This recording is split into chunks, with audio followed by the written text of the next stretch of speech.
মাস্তান হয়ে গেছিস গা তোরা, হ্যাঁ তোরা এখন জেলখানার ভিতরে ঢুক যা।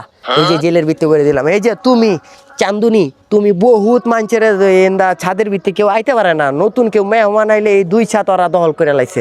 বাসা হইলো আমগো এটা, আর ওরা এই দুই ছাদ দখল করে। কারণ কি, নতুন মেহমান আইলে এগোরে যে দুইটা মিলা মারপিট করতে যায়, এরা ডরায় যায়। কিরে পাখি চাকি সব আমগোরা ধরতেছে, কাহিনী কি? এই মিঠু, এ মারামারি করবি না। এই যে না, আপনারা কিছু করতো না, সমস্যা না, আপনার করতে দেয়। আর ওই যে একটা পিচ্ছি আছে না, ওর লোকে দুষ্টামি করে দিকে লেগে ওরা লেগে চুমা দিতে চায়। এ আহ মিঠু জায়গা, ওই যে রকেটের জেলখানায় পড়ছে, আর মিঠু রে জেলখানায় পড়তে। ওই মিঠু পিরামু, আপনি একটু ঢুকে যান তো ভাই, কেন আয়া পড়বো না। তো অবশ্যই মিঠু আর রকেটরে ভালো লাগলে অবশ্যই লাইক দিয়ে যাবে।